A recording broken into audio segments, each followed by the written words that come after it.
Please welcome to the stage Daniel Barker, the Managing Director of the Halcyon Incubator. Hello. Good afternoon, everyone. My name is Dan Barker, Managing Director here at Halcyon. So excited to welcome you to our first ever AWS Africa Showcase.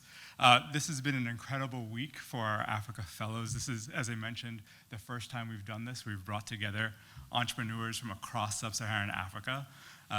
This is actually the culmination of 6 months of work that these fellows have been doing and gathering virtually. And today is the culmination of this week here for this residency, where they've been meeting with stakeholders from across DC, investors, partners, and we were so excited to have you all here to hear them pitch. We couldn't do this work without our partners from Amazon Web Services, so we're incredibly excited to have Jane here today to speak with us, as well as the ambassador from Zambia to support our Zambian entrepreneurs. So, as I mentioned, we are focused here today on social entrepreneurs who are coming from across the continent. Earlier this week, the fellows got to hear from Landry Signe, who is a Brookings Fellow, and he talked about all of the trends that are happening across Africa that are driving incredible innovation. And we know that in order for those trends to be realized and to turn into the potential that we know that can happen, it's going to require innovation, and it's going to require leadership. And that's exactly what you're going to hear today from our entrepreneurs. So again, we welcome you. We are so excited to have you here, and I'm really pleased to welcome Jane to the stage.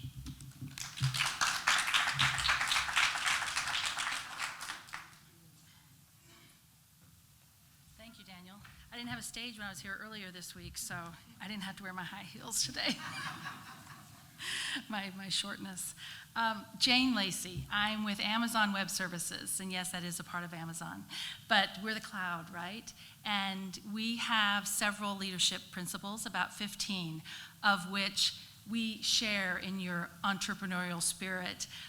We have bias for action. We're all builders in and of ourselves. I started 10 years ago and built 5 organizations within Amazon Web Services, and they're all within public sector. So we work with government, nonprofits, state, local, education, et cetera. So I have a strong passion for each and every one of you that have a vision and have traveled so far to be here, to even be in your presence of such an incredible mind and be willing to go so far out of a comfort zone. It is a tremendous honor for me to be here. I just want to say a few words on behalf of AWS and Max Peterson, our Vice President of Worldwide Public Sector. Couldn't thank the Halcyon House enough for the generosity that you've shown this week and, of course, the months ahead to bring you all together here in DC. We provide startups access at AWS to disruptive technologies, all right? We are not okay with the status quo. We want to find those disruptors in the market and innovate around the world in those. Exactly what you're trying to do, right? Disrupt the market that you believe that you can make a change to. AWS customers worldwide are transforming to serve their missions better, faster, and more cost-effective. And of course, in my role, working with partners to Amazon, that's exactly what we're teaching them how to do. Because of the good work accomplished by this intensive here at Halcyon House, some of the startups already are using AWS, like GenLab Solutions and Ignito. I'm so bad. I get it wrong or right. But the good news is they're already using us, or utilizing the services on Amazon, and that's a great thing. Just get started, right? However we can help with that and helping their mission. To support you on your journey ahead, AWS has a robust network that provides mentorships, much like what you're getting here. We're standing by. My peer, Manpreet, is here. He runs the startup organization within public sector, and I know he's been helping you already with solutions architect support and some AWS credits, I think. Additionally, by partnering with Halcyon, together, we can help startups scale to leverage the unique combination of technology and business resources through our combined partnership. Together, we can impact the world. I would leave you with the encouragement that at AWS we have a saying to fail fast. Many innovations have come from a perceived failure of sorts with technology. Learn from it, move on. It's okay, right? It didn't work this time, it might work next time, and a dozen times down the road. Don't ever give up. We cannot do without your passion, your innovation, your thoughtfulness, your caring, and your wisdom that we're going to learn from you today. So with that, I'm excited to hear each and every pitch, and good luck. Thank you.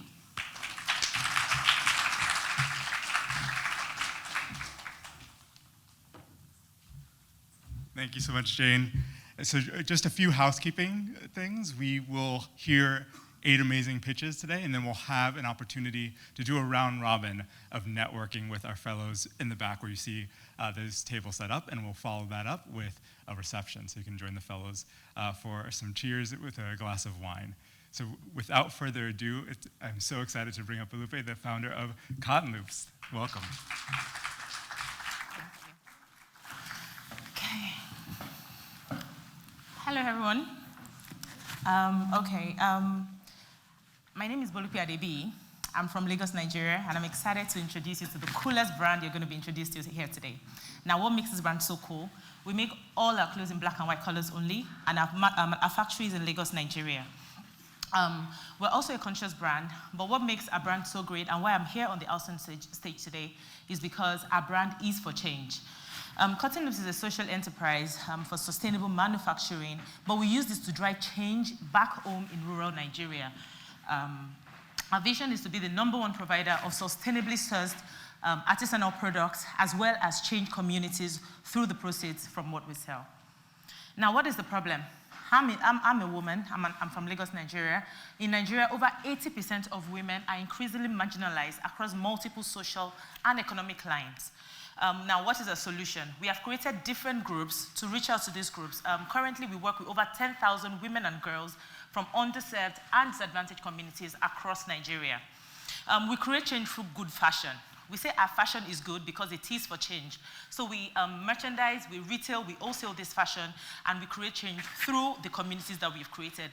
These are 3 of the communities we've created. We've created a few more where we reach out to the underserved and disadvantaged in our community. Now, what is our business model?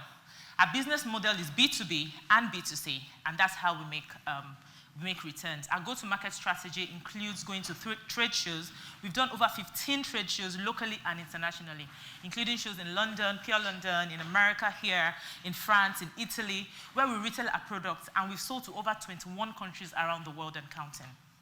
Now, we've also received multiple awards from multiple global accelerators and institutions across the world.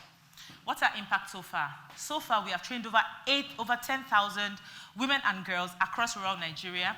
We've made over $200,000 in revenue and raised over $60,000 in non-equity funding, among other things that we've done. Now, our growth strategy cuts across building a vocational center for the women and girls that we train, increasing our capacity back home in Nigeria, increasing our location. We currently have a physical store in Victoria Island, Lagos, Nigeria, which is right in the heart of Lagos, Nigeria, but we're looking to increase all of this.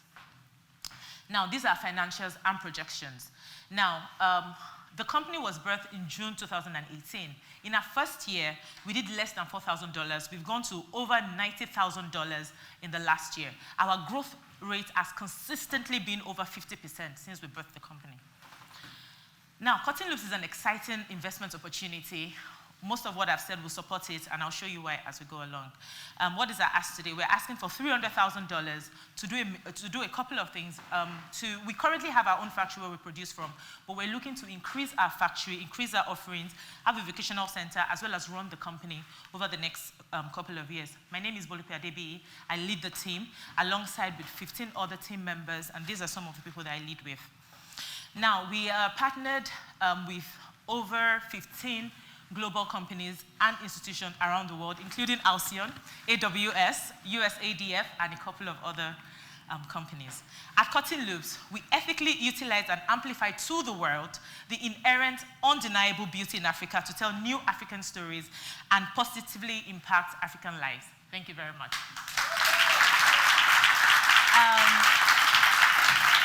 I'm going to call to the stage now my amazing colleague from Kenya, Mega Labs. Come up, Peter.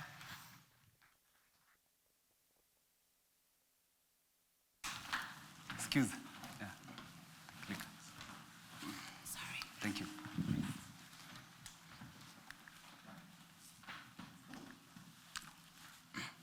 Our mom is crying. My mom, she's crying. My name is Njeri Peter Mwangi. I come from Kenya. I come from a family of 9, 7 brothers, 2 sisters. I grew up in a place called Soweto, and this was my kitchen. 4 million people die annually from indoor pollution. Apart from that, we have a big problem with plastic waste, and people are cutting trees for fuel. So many problems, right? But I am a leader. I have a solution for these problems. At our company, we refine and recycle plastic waste to produce clean and affordable gas for poor families in Kenya. Our process is a frontier process.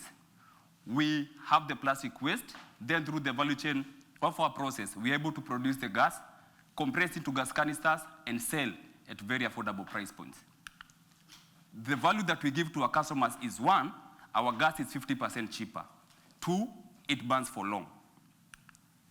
We have a beachhead market of 200,000 people in the capital city. Our aim is to serve 40% of this. Serving a beachhead market of 80,000 people, we project that by the 5th year, we are going to make a profit of $3 million US, and this money is going to be used to scale and serve more people. We not only care about cash, but we also care about the health of the planet. And that is why, serving a beachhead market of 80,000 people, we project that by the 5th year, we are going to be stopping about 2.9 million kgs of CO2 from being emitted, and these calculations have been done at co2/homestead.com. We have some traction. We have a new facility, which we have just built over the last few weeks. We have a patent for a process, and we have a grant of £100,000, which we are now using to scale our work. We have some great partners and friends who have stood with us. We have Halcyon that have been supporting us over the last 6 months, and they have helped us to just scale our processes. We have an amazing team. I'm the CEO, but I have a very great team that is working so hard so that we can move this forward. Ladies and gentlemen, today, my mom is not crying. She's not crying because she has access to clean and affordable gas. Thank you so much.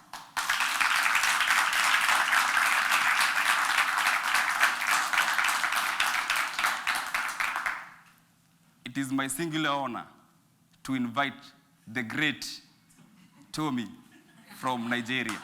Thank you so much.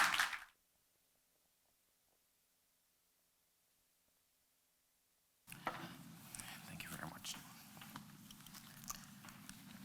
Thank you very much. It's good to be here this afternoon. My name is Tommy, and I'm from Vinsight. At Vinsight, we're building an inclusive world for the visually impaired. Before I start, I'd like to tell you the story of a friend. His name is Toby. Toby is an exceptionally brilliant student whose aim and goal was to become a world-class poet. But unfortunately, Toby lost his eyesight. And when Toby got back to college, Toby wasn't able to read and navigate the environment independently. Due to this, Toby sadly had to drop out of school.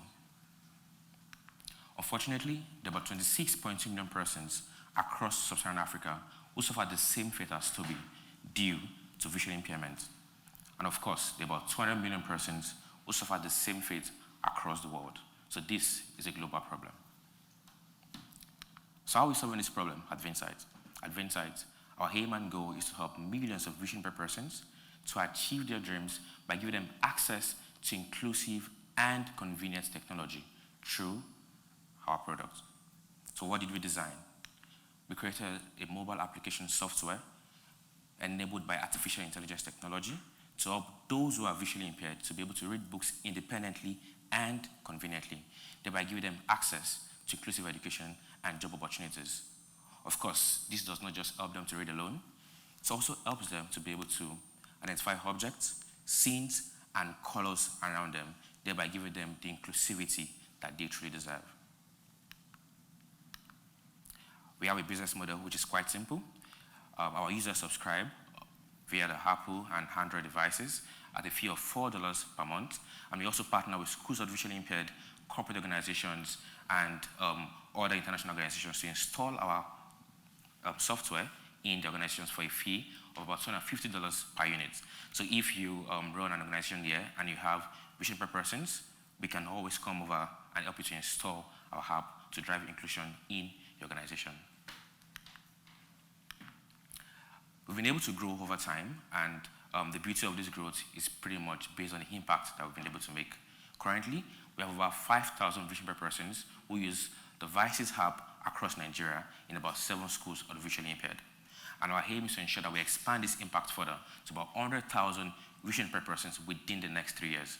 We've already started this process by trying to expand our distribution group, and we're also currently scaling to the US market. And just about a few months ago, we currently scaled to New York and New Jersey, where we are looking to pilot with about 2,000 vision per persons in about 20 schools of visually impaired across New York and New Jersey. We've also been able to generate a revenue of about $110,000, and we are looking to also scale this revenue to about $10 million within the next 3 years. Yeah, that sounds big, but we know it's possible. And of course, with your help, we're trying to raise about $500,000 to be able to achieve these stated milestones.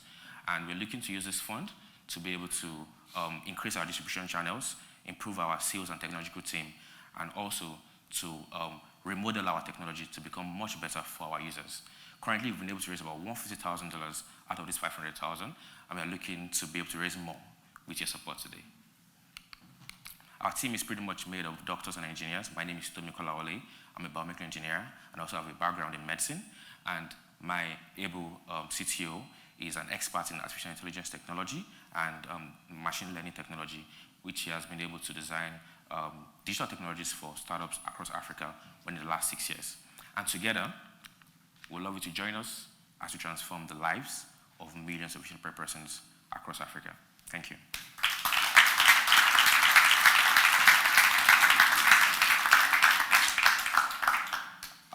I would like you to give me the pleasure of inviting my amazing brothers from Uganda, Dennis and his partner. Thank you.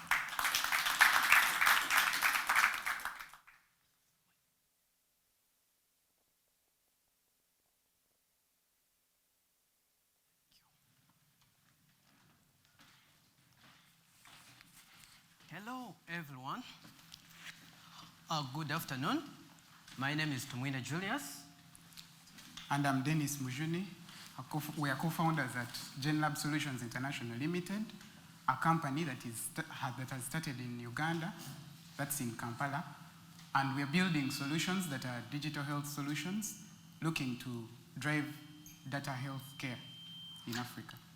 Before we started GenLab, we both worked for a combined period of 10 years with a WHO accredited organization that works or deals with TB and other infectious diseases in Africa.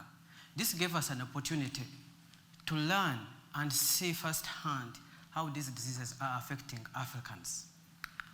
Did you know that up to 2020, TB was the leading infectious killer disease globally? For example, in 2020 alone, 1.5 million people died of TB. TB is an airborne disease, and this means you can just get it simply by getting in touch with a TB patient. It is estimated that one TB patient can infect 15 people in a year. So how is it being handled? Let's take a case of Uganda. The method that is recommended for testing TB is PCRs. However, these PCRs are only available at district and regional level facilities. So how are village dwellers able to access these facilities? Well, people go to the facilities that are close to them. Their samples are taken, transported to these testing sites, and they are tested, and results are transported back to them by cars or motorcycles. Though testing takes only 2 hours, this process takes on average 2 weeks before the patients get back their results. So how does this affect the patients? This has led to delayed treatment, spreading of the disease to the loved ones, and in the worst case, death. we looked at this and we wondered if there is something that we could do to help in the situation. And this led to the birth of our first product, LabExpert. LabExpert is a web-based software that automatically picks information from the testing facilities, relays it to the patients in real time, and also monitors the functionality of these testing facilities. With our solution, patients are able to get started on treatment faster. We have reduced the spread of disease and also minimized the chances of death. It is currently being used in Uganda, Ethiopia, Southern Sudan, with the support and funding from USAID. However, we realize that this is not enough, and more interventions are actually needed for us to make strides in this field. And this means that we need personalized treatment plans for patients. We need to get a deeper understanding of the disease, be able to track the disease and where it's spread, and also bring in data-driven clinical guidance to make interventions important. So this is where the field of genomics comes into play. And genomics is a field that helps us leverage the data or the genomic information that makes us who we are and how unique we are. And we can also use this onto the bugs that cause disease. But for us to make, like, is genomics a promise? Is it a hype? Or it's a ray of hope for patients? So to make genomics possible, we need three things or requirements. We need the technology to make this possible. We need the skilled human resource. And we also need the lab equipment to execute the technology. And this informed the flagship product at our company, which we call MuteHub. And this is a product that leverages the information that is generated from genomics machines and analyzes the data, makes it more meaningful to users without expertise. We are able to inform governments on disease surveillance with the hotspot mapping, and it can also help us predict treatment plans for patients. Our current users are in Uganda, and it has sparked an interest across 6 countries, with our latest interest from the African Centers for Disease Control. Genomics is high in demand across the continent, and we realize there's an opportunity rising from researchers, students, independent researchers, the NGOs, and biotech companies that are developing drugs and vaccines. But are we ready for this? Yes, we are. Because we target to at least start with a target population of 34% of the continent, which is 314 million people across the continent, to avail genomics testing to these people in a total addressable market estimated to rise to 2.41 billion by the year 2026. What's our go-to-market strategy? We seek to make a high brand awareness about our products and our services, and in this we are looking to do partnerships with insurance, governments, hospitals, universities, and also the biotech industry, because this is an immune system, or that is immune to change. In this, we will drive genomic-driven collaborations that will drive a desire and need for our services. We are not doing this alone. We are a team that has a special blend of skills and services, ranging from technical software development to the genomics implementation itself, and with gender balancing. Our team has advisors who mentor us and also keep us, like, we leverage their experience. This is a team that has more than 50 years experience executing and developing products that are in bioinformatics fields, running laboratories, and this team has handled more than $50 million worth of grant funding before. We would like to thank our partners, because without them, we would not do so much, among which is Amazon Web Services, with whom we are developing an AI platform to predict treatment response for patients across the continent. Halcyon is also among them, and USAID, and others. So we have the human resource expertise. We have the technology to analyze the genomics data that we would develop from this technology. Now what we need is to leverage your resources and your networks to get the partners that are right for us. We seek to raise $1 million worth of funding such that we can set up a genomics facility, be able to grant access to the genomic services for the continent, not only for infectious diseases, but also the rare ones and the hereditary ones, and also cancers.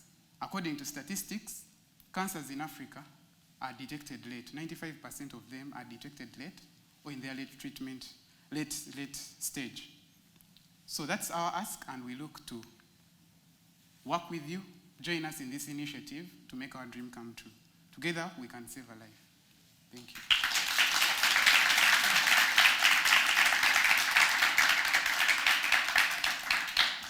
Now, I'd like to invite an exceptionally talented lady from Kenya, Crafting Kenya.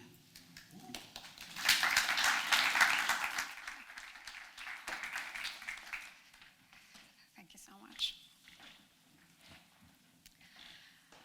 Hello, everyone. My name is Wanjala Boni. I come from Kenya, as Dennis just said, and I am the founder of Crafting Kenya. Imagine the wealth of Kenya's craft and materials heritage, from intricate beadwork to sustainable natural fibers to hand carving techniques handed down from generation to generation. Now imagine global brands looking to Africa for fresh ideas and for production capacity, and not being able to access any of this because the craft and materials sector, being an informal sector, is so fragmented that value is scattered all over the place and very hard to locate. And now when you throw in the infrastructural gaps, the investment deficit, low innovation, and cultural differences, this only aggravates the problem. And this is precisely the problem that Crafting Kenya is solving for the global creative industries, especially design brands in fashion.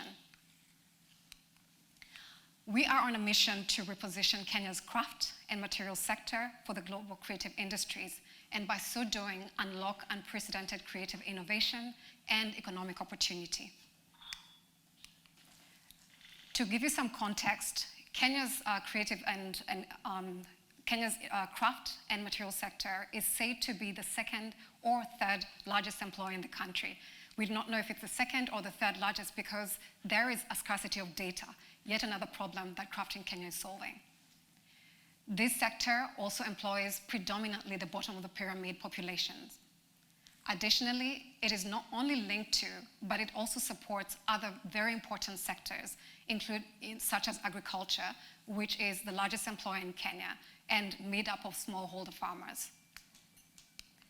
So now what is our solution? Crafting Kenya intends to centralize all of this value that would be otherwise scattered by becoming a one-stop shop for global brands in design and especially in fashion. And we're doing this, first of all, by providing key production and materials data.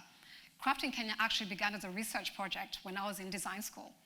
We did not know then that it would be what it is today, which just shows how much of a need there is. So this is proprietary data. Now we're taking that data and combining it with technology tools that will centralize it and also create accessibility globally. Also, we're introducing R&D, and this is to broaden the applicability of the skills in this sector and also to accelerate innovation. We're pioneering compliance, and this gives the sector credibility and it professionalizes it. In addition to that, we're creating our own proprietary content because, again, there's a scarcity of sector-specific content in Africa. And this content also helps marketing teams of our clients to tell stories and to immerse the end consumer into the value chains of this sector. Now, this is one of the projects that we have completed, and it allows me to take you through our process. Everything for us begins with data. When a client comes to us with a project idea, we tap into our proprietary data for inspiration, for technical materials information, and also to locate artisans and materials producers located throughout Kenya. The next step is R&D. That entails design. It's also the point where we start sourcing material samples from our network of artisans and materials producers and send them to our clients. And the last step is prototyping. And once the prototypes are approved, then we move on to production. So Crafting Kenya will oversee production at this point, and in addition to that, we will do thorough compliance checks. It can be, everything as simple as, checking the quality to something very specific, such as, the European Union's REACH compliance. Lastly, throughout this process, we've been, documenting, the process via, very compelling visuals that, help again, the departments of our clients, with marketing. Given, our solution, we find ourselves at the intersection of multiple industries, starting with, the global R&D industry. There's also the ethical fashion industry, the data sector, and also the content sector. We are a B2B model, again, targeting global fashion brands and design brands, and we have 6 revenue streams. The first one is data. Again, Crafting Kenya began as a research project, and we have a lot of proprietary data. The second revenue stream is product development. There's sourcing, there's production management, there's compliance certification, and content services. In terms of impact, we have a very well-defined framework for impact. We are guided by SDGs 8, 9, and 12, and the UNESCO's Right to Culture. Concretely, by pairing this, Kenya's craft and materials heritage with technology, we're really propelling it to the 4th industrial revolution, and by so doing, we're giving it relevance for the future, we're ensuring that it is preserved, and we are accelerating demand for the output and, skills of this sector. In the same way, by pairing this heritage with R&D, we are moving the sector towards increased innovation and high-value goods. Lastly, we are also helping with the climate change agenda, given that Kenya's artisans use predominantly recycled materials. In fact, they pioneered this philosophy of turning trash into cash, and also natural fibers. In terms of traction, from 2018 to 2020, we did 10 pilots with local and global brands that have informed the business model and also given us a solid proof of concept. In addition to that, we have projects worth $300,000 that are in the pipeline right now, and we have secured 2 global luxury brands, including a portfolio brand of a very well-known brand. Since April, we have generated revenue of $21K, and in March, we signed a retainer agreement with one of the brands for $5,000 a month.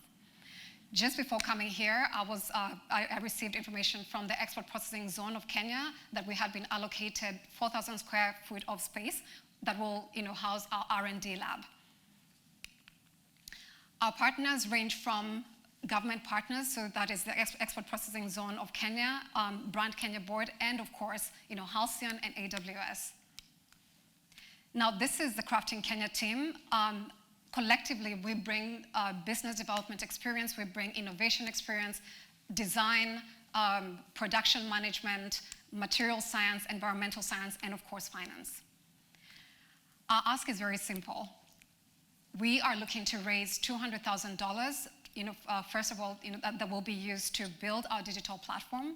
We have already developed the concept for it. We have, identified the designers that we want to work with. And also, this money will go towards outfitting our R&D lab, which we intend to have done by Q1 2023.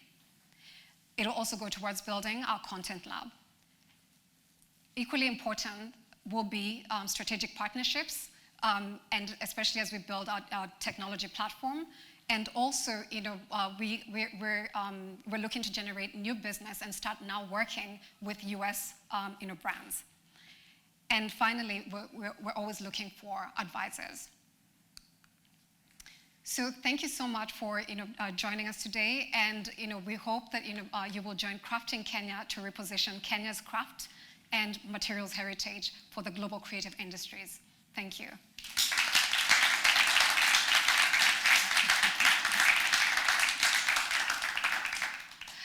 It is now my pleasure to introduce my fellow Kenyan entrepreneur who will tell us about his agri-tech business, Dismas.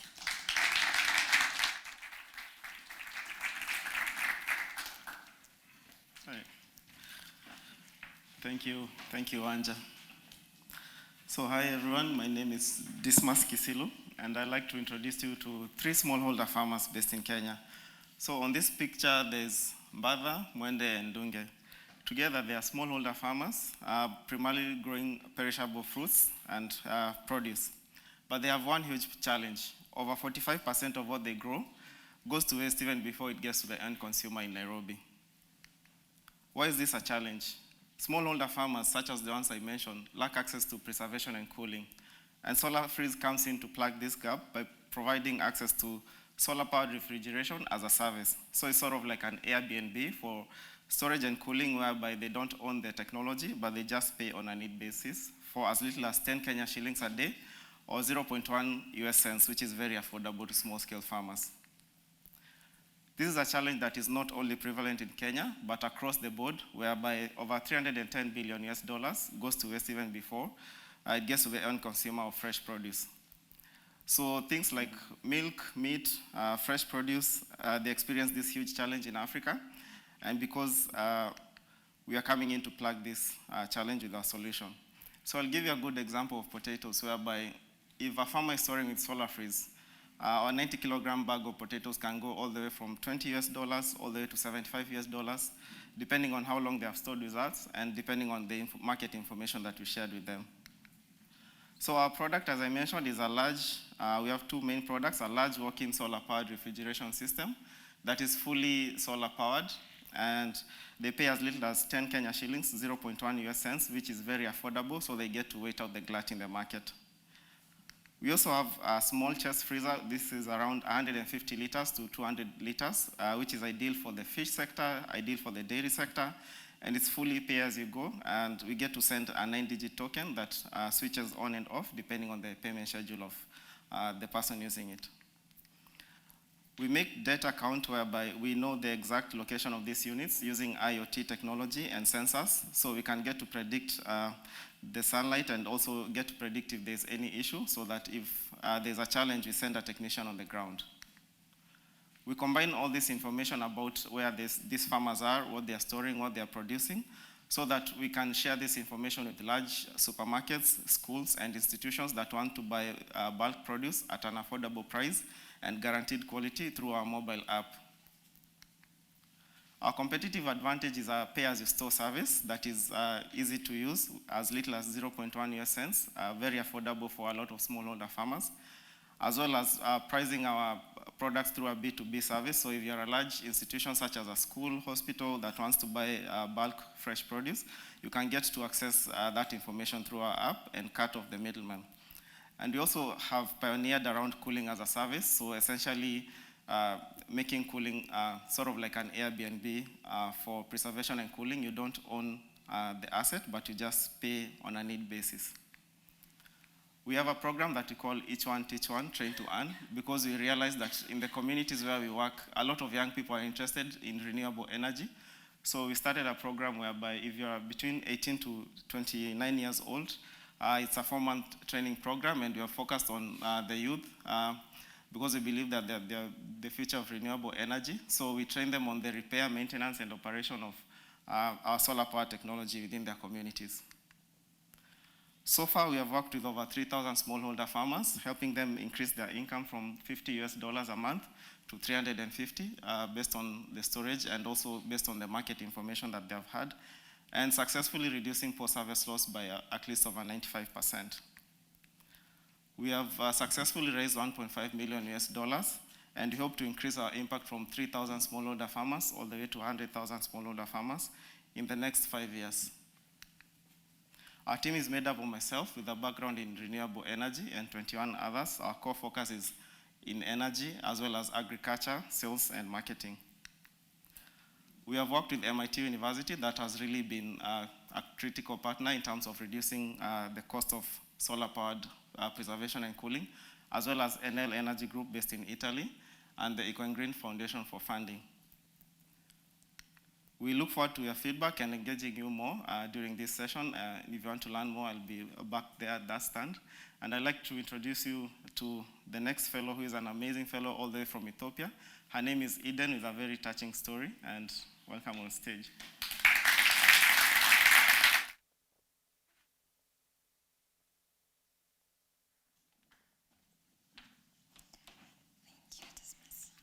so much.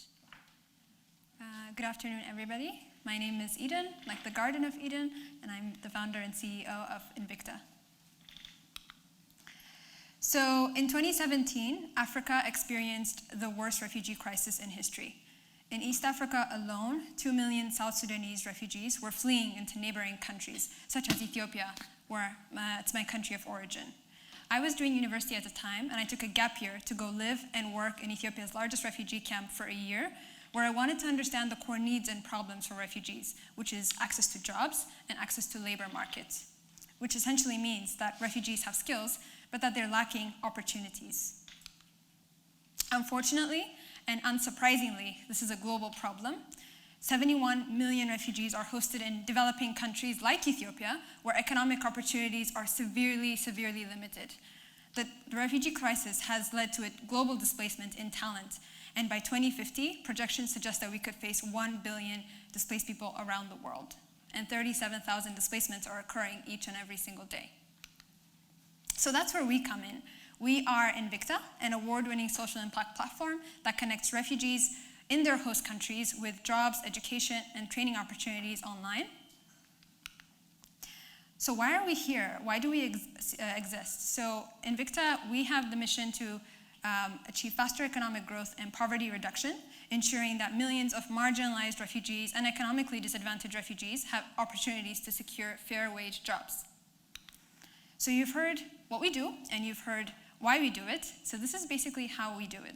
So initially, we assess the skills and talents of refugees, and then we select and train suitable or eligible refugees, and then we pair them with global companies for individual or group-based projects, and then we have payment confirmation. So we never charge refugees for our services, but we charge companies. We take a 15% placement fee from the projects between refugees and employers, and we have 3 pricing packages for companies. But that's not the only way that Invicta monetizes. We also have built a recruitment platform where we have a subscription model for companies, we have paid internships and apprenticeships, and we also have a sponsorship fee for companies. We have built a mobile application for refugees where we publish online courses, trainings, workshops, and we also have a mental health counseling program as well. We have built an edtech platform, as I mentioned. It's called Nakush. It's available in English and Arabic, and we also have a recruitment platform where we charge companies. Market size, so 100 million people have been forcibly displaced worldwide, 60 million are digitally connected, and 52 million are within the working age population. This is our traction to date. So we have enrolled nearly 30,000 refugees from around the world, close to 83 countries. And we have also been very fortunate to work with 80 companies globally since our inception 3 years ago. These are just some of the big companies that we've been honored to work with over the past 3 years. And these are the most common skill sets amongst refugees on our platform. So it's web development, digital marketing, project management, and as you know, in the gig economy today, which is worth about $350 billion, these are the most common skill sets. Our impact to date. So we have been able to place 1,200 refugees in jobs with companies around the world, and we have also been able to train and educate more than 5,000 refugees through our edtech platform. Our success to date. So Allah used to work at a paint factory in Lebanon when he approached us. He took our business courses, and now he is employed with Coursera, our partner, as a course translator. And I met Portia at a hair salon in Ethiopia. She's from Rwanda, but she had a civil engineering background. So she took our C++ programming courses, and now she works with Zenbit, which is our first client. They're a tech company in Ukraine. This is our competitive landscape. We do have lots of competition. In comparison with our biggest competitors, we have an all-in-one recruitment solution, and we are also completely fully remote. We are a global team built to scale. We are 4 founders from 4 different continents. We bring more than 20 years of experience in the international development sector. We speak 5 international languages that helps us cater to the many multilingual refugees on our platform.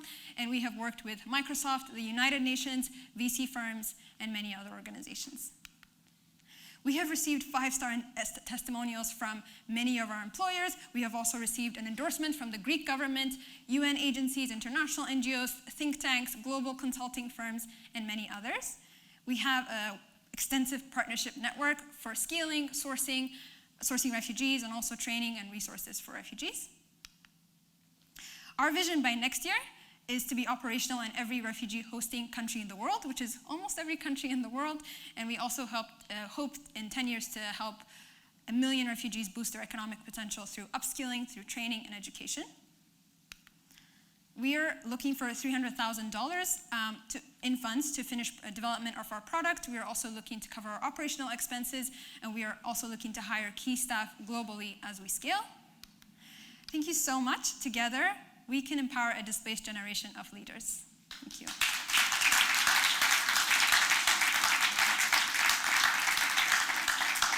And now I'd like to call upon my amazing colleagues from Zambia, Ignito Space.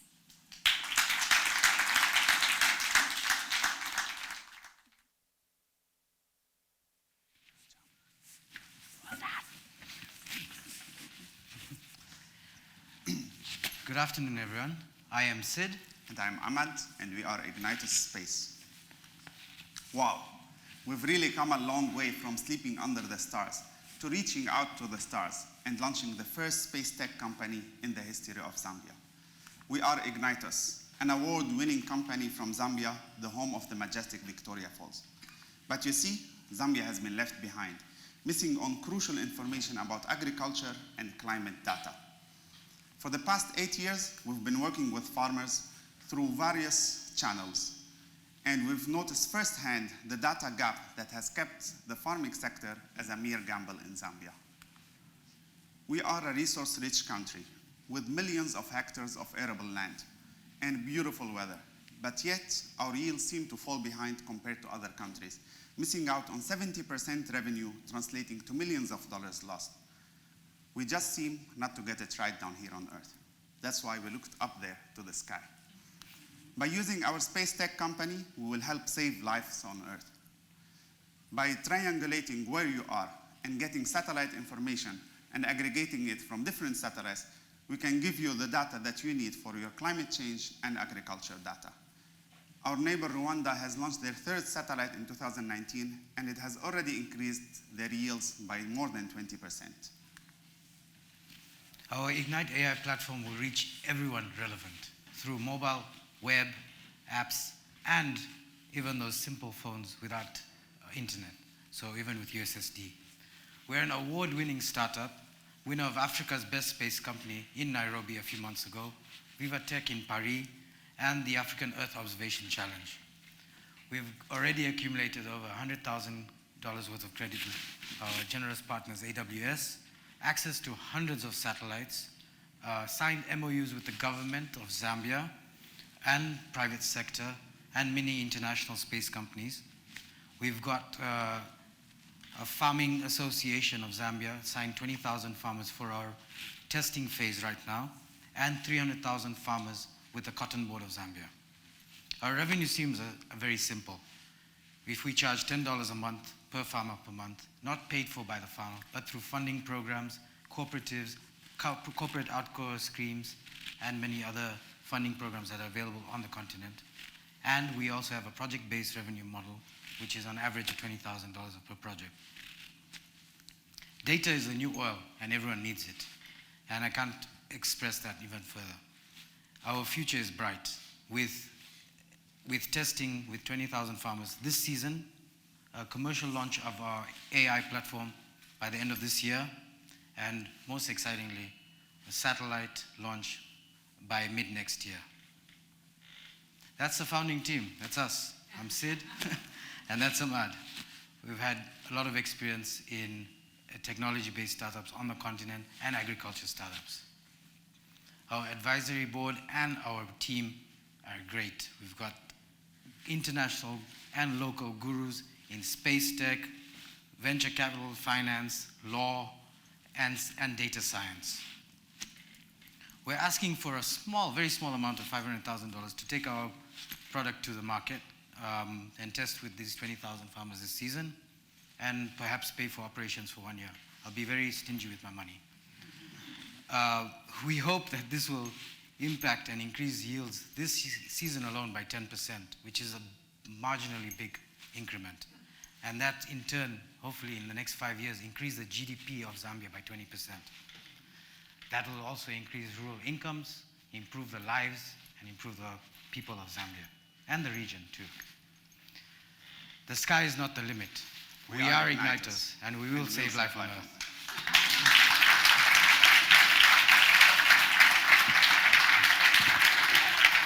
Thank you. Thank you, guys. Great job. Can we give all of these fellows a round of applause for the amazing job they've done? I know that they've left you all wanting more, so we've got something for you. We mentioned, the fellows will be in the back. We'll be switching about every 15 minutes. We'll come up here and let you know. We encourage you to speak with different fellows throughout this time. Ask them about their challenges. Ask them what's next. Ask them what kind of connections they need. If you've got a checkbook and you want to write a check, you can do. I'm sure they'll be willing to take that too. But we're really excited to have you all connect directly with them, answer the questions that they weren't able to answer in their presentations. And thank you all for being here. And thank you to our fellows. Congratulations. All right. You all can move back that way.